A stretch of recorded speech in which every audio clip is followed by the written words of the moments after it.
Middle order fires as hosts edge ahead. On day 1 at Lord's, the hosts had a tough time of it with the bat, but they returned the favour when it was Worcestershire's turn. The visitors reduced to 113 for 8, within touching distance of Middlesex's first innings total.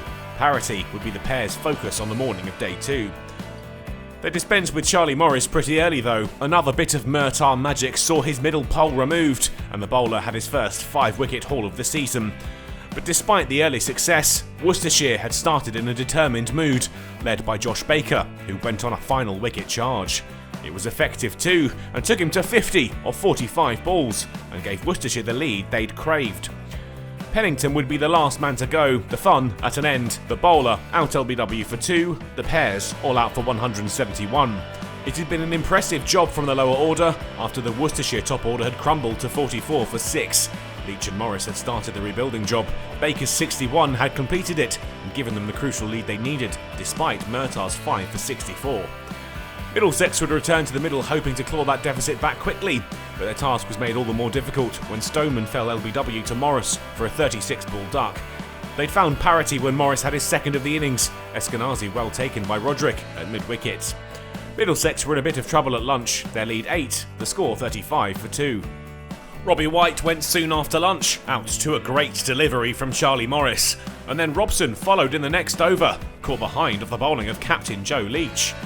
Anderson and Holden mounted a bit of a recovery, and under their watch, the score doubled, boundaries more easily found by this pair, who started to look for 100 runs. And they got there too, Worcestershire's early success with the ball drying up as the session wore on. They were separated with the score on 105. Anderson denied a 50, out for 45, LBW to Barnard. Simpson joined Holden at the crease, and he stuck with him, all the way through to tea. Middlesex up to 133 for 5 at the break, their lead restored to 3 figures. Simpson and Holden continued their strong partnership after the break and brought up the 150 in the process. But a short while after, Pennington found the wicket of Max Holden. The Middlesex man flashed at one, it was well taken by Mitchell at second slip. Simpson was joined at the crease by Holman, and the pair worked well together, accumulating valuable runs for the home side. It wasn't long before they took the total past the 200 mark and brought over 50 partnership of their own. Simpson looked in fine nick, and while boundaries were few and far between, he wasn't put off, up to 50 off 97 balls, with a single off D'Oliveira.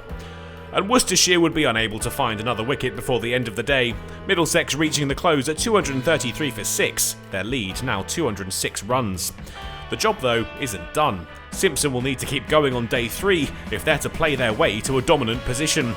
That'll be easier said than done though. Both sides have shown what they can do with the ball. One thing's for sure, this will continue to be a tense and cagey affair.